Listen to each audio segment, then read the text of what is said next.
What I'm going to do in this video is I'm going to play for you some of Terrence McKenna's words, him speaking them himself, from a video I found online called We Are at the Cutting Edge, a workshop of August 1991.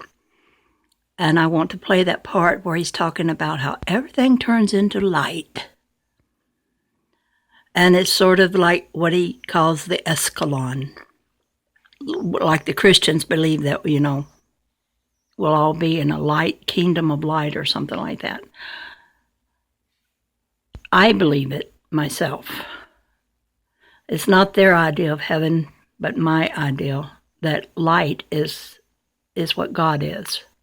And since I film light, I'm always interested in anybody's opinion. And Terrence McKenna makes some very good points here that I can't really actually make unless I let you hear him, because it's very scientific. Anyway, here I go.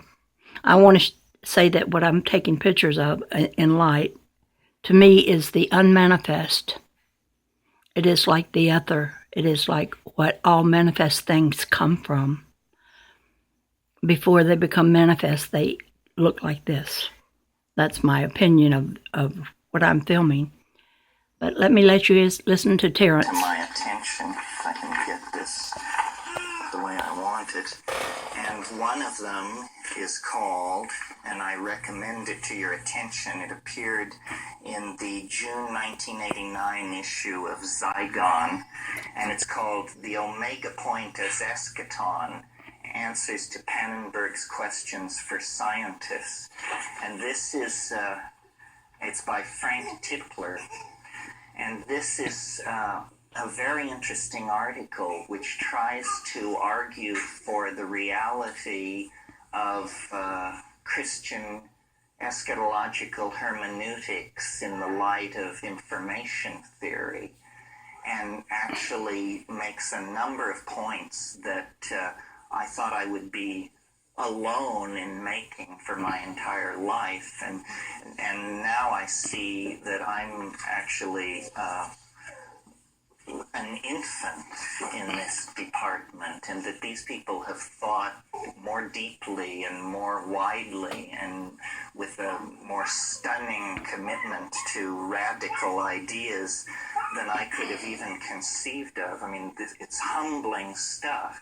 I mean, they're talking here about computer strategies to resurrect the dead, not some of the dead, all of the dead, and a number of ideas that I confess were completely alien and exciting to me. And I also have a correspondence between Frank Tipler and Hans Moravec, the author of this little thing I just read you, and a paper by Moravec that apparently has not yet been published called Time Travel and Computing. And time travel is sort of what I wanted to talk about this evening from a certain peculiar perspective. One of the ideas that I've had to embed in my system fairly uncomfortably, because I think of myself basically as a skeptic and a rationalist, is the idea that the world is on the brink of a tremendous transformation, a transformation on a scale such that it can really only be compared to the events which created the universe in the first place.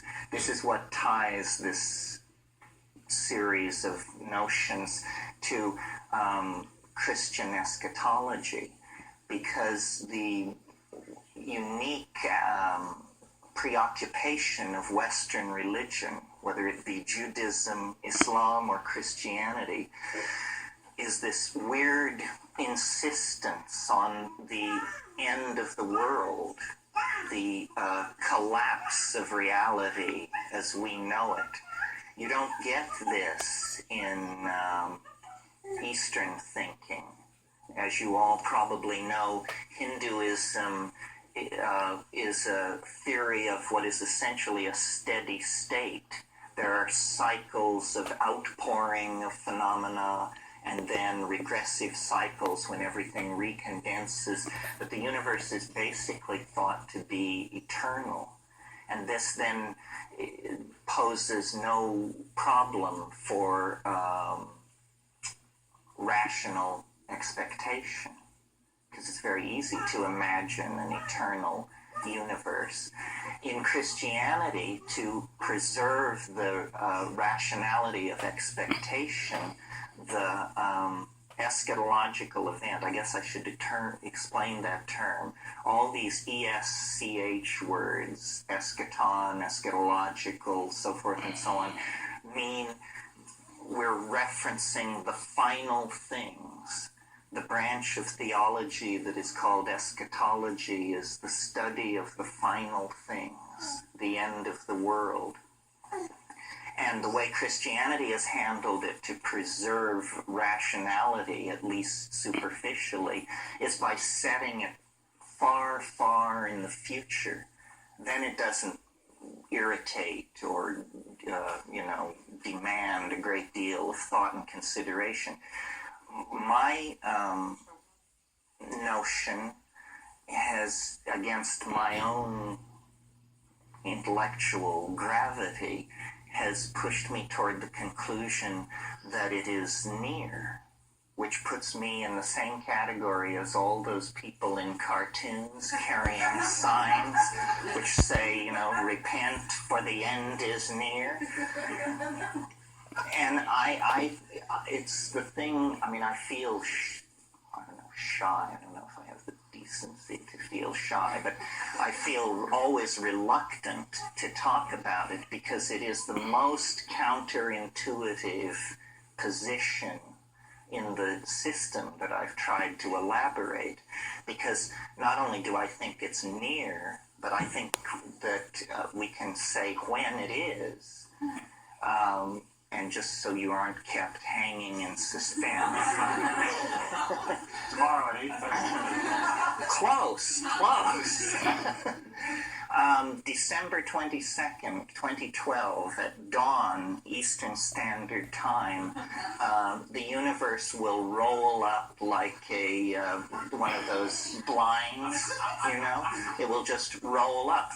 The stars will fall from heaven.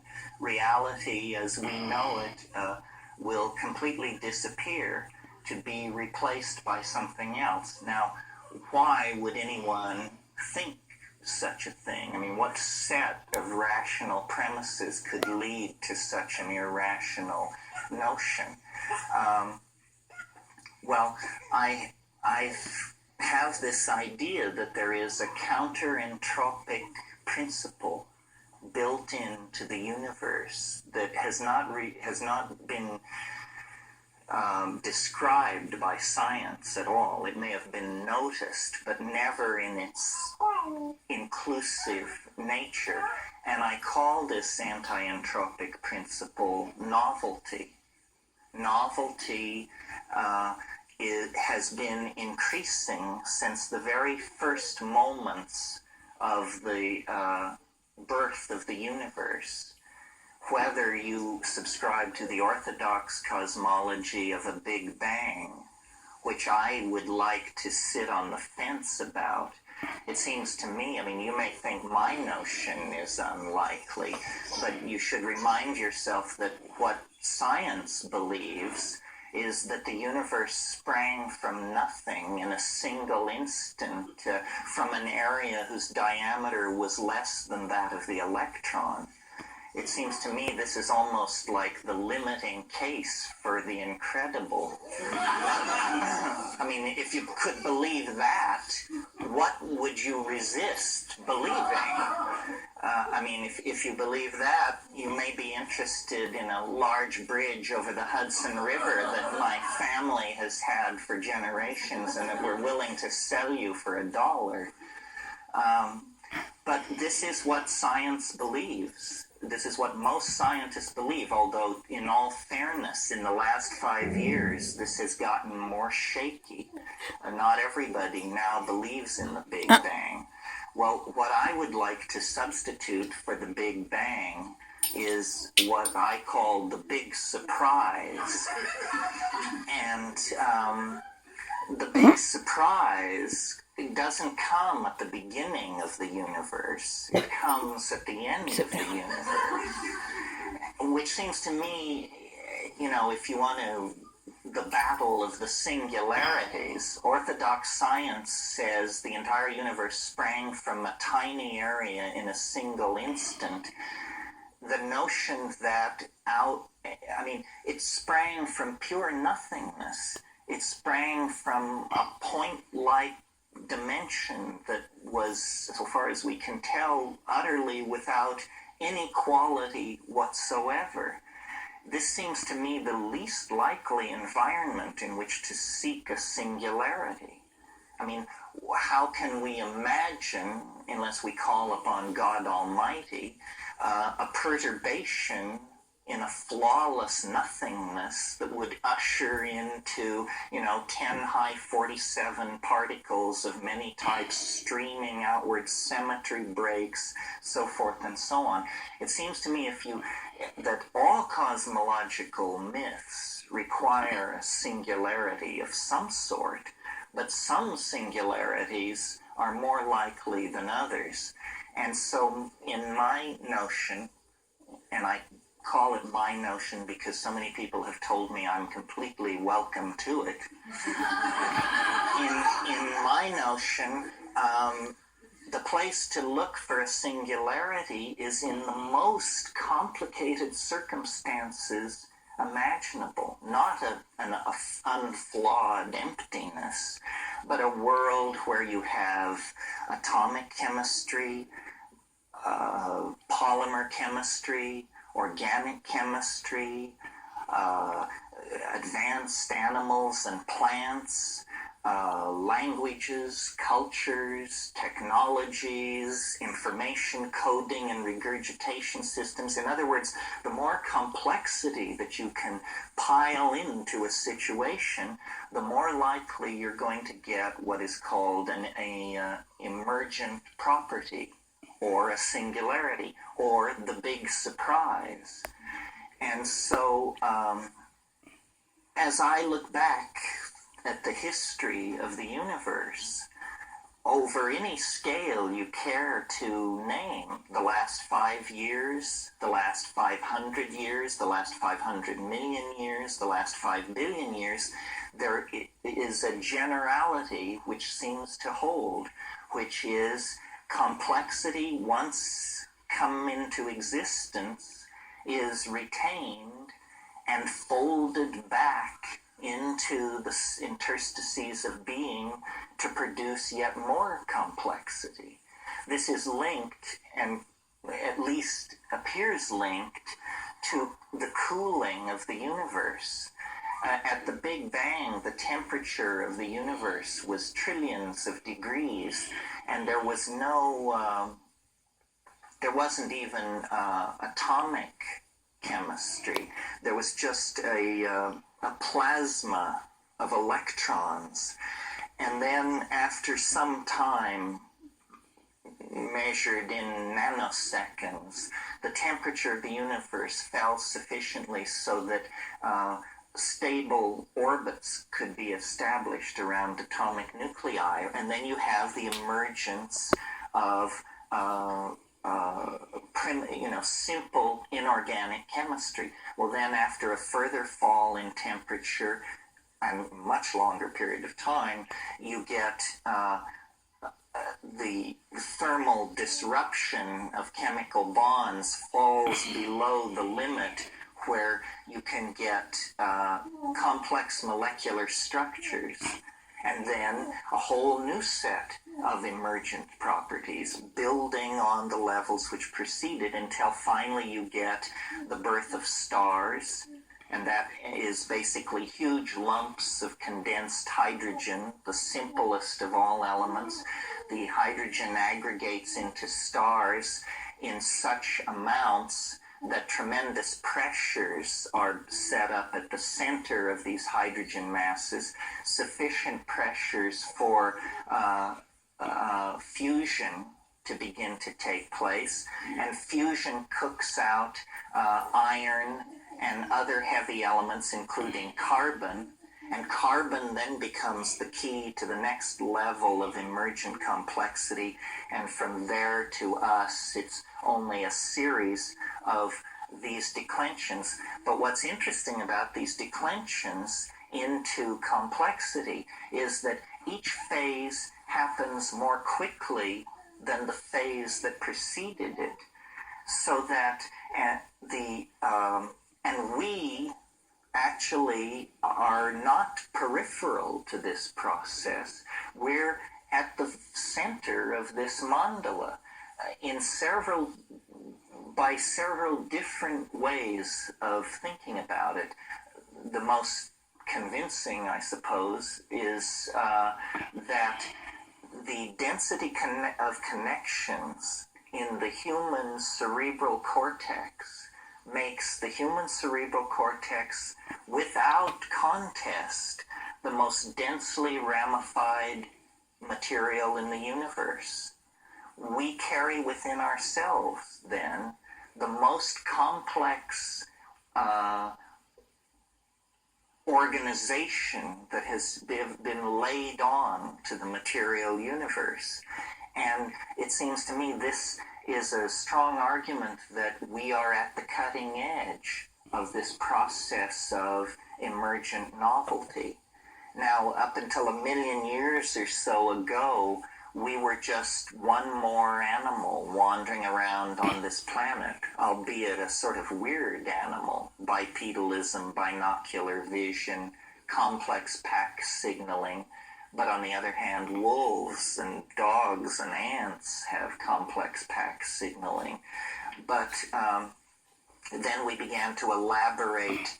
Notice that up to that point, the most sophisticated information storage system that novelty had evolved was genetic storage in long polymerized molecules that templated other molecules to reproduce themselves.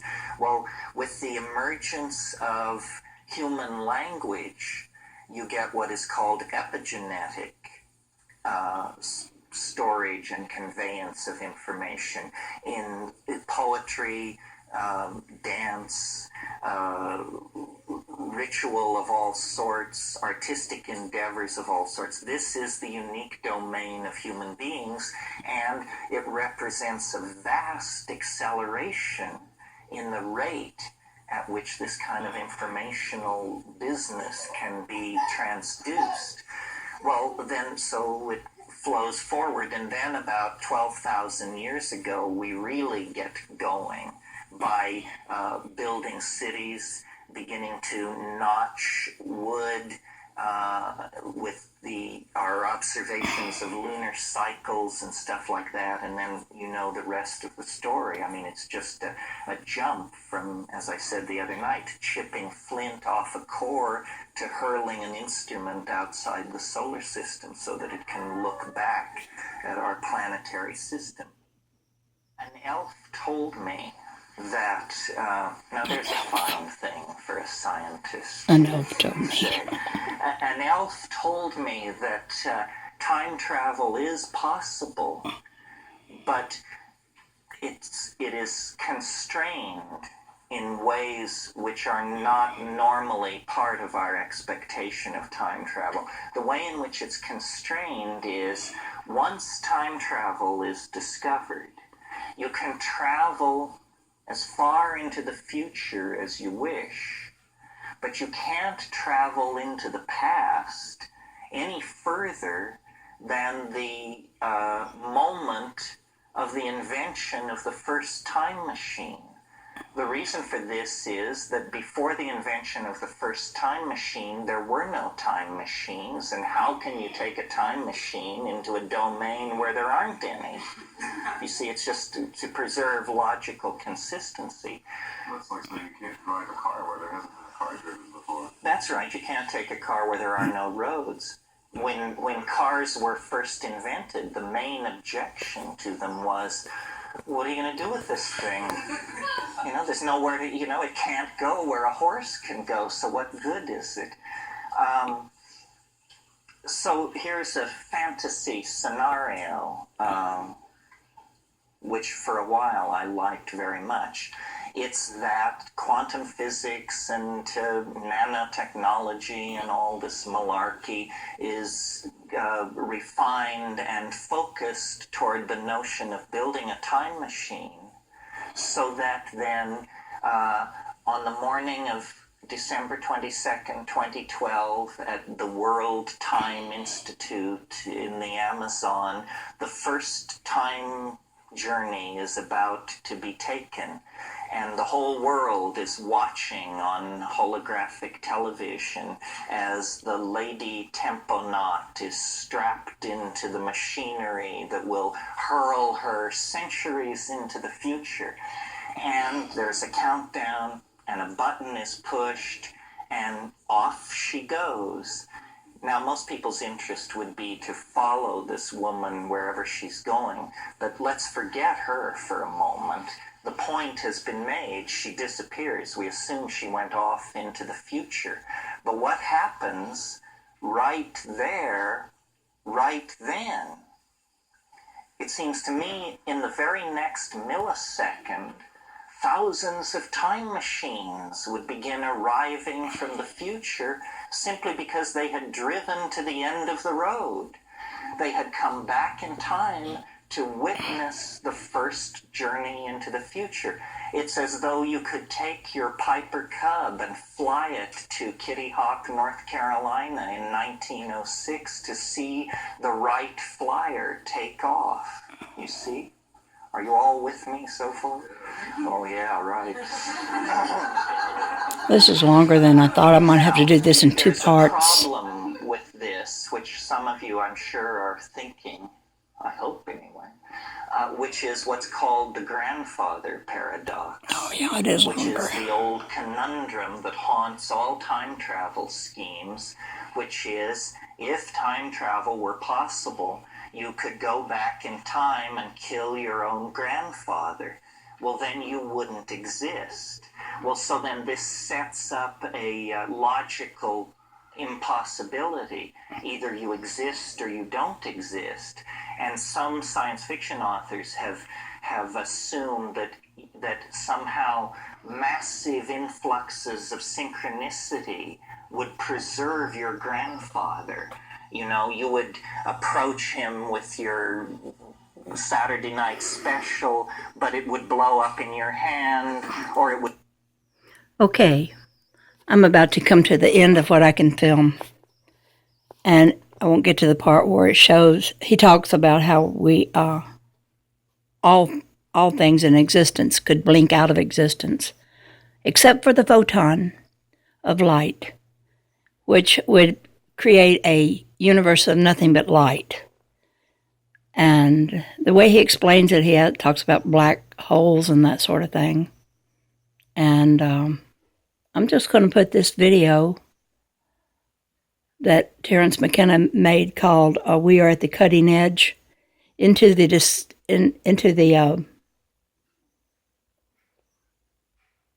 explanation of the video part. And you can go find it there and listen to the whole thing. It's very interesting. I've always thought that his journeys under the influence of the psychedelics, where he talks to elves and all sorts, so has all kinds of shamanic, like a shaman. He gets information and he puts it into language that we can understand in a scientific kind of way. And he does a real good job in this, but this is a very, very long video. It's 3 hours long. I thought I could have enough of it that I could get this part I wanted you to hear onto this, but I realize it's a little too long for me to do that. So do look at his video, which I will have here with this video, and comment if you would like. I do believe that I'm looking at the unmanifest forms of that are full of color and design and everything, but they're like in a kind of ether that is something we breathe in and out of ourselves every day, and that surround us in all what we call empty space, even the empty space that's like you go outside and look toward the heavens. All empty space is not really empty at all. We're sort of in kind of like a soup. It's kind of like, in some ways, it looks like water. Some of my pictures, and some of the things I see with the naked eye that are in light, remind me of kind of a watery substance. Anyway, it's all very interesting, and it's worth looking into for sure. Anyway, this is the Dove Date Lady. I'll talk at you again sometime, and do look at all of that video by Terrence McKenna if you're interested in this sort of thing. I found it to be a very good one of his. He does a lot of good discourses, but this is an exceptional one. Okie dokie, over and out for now.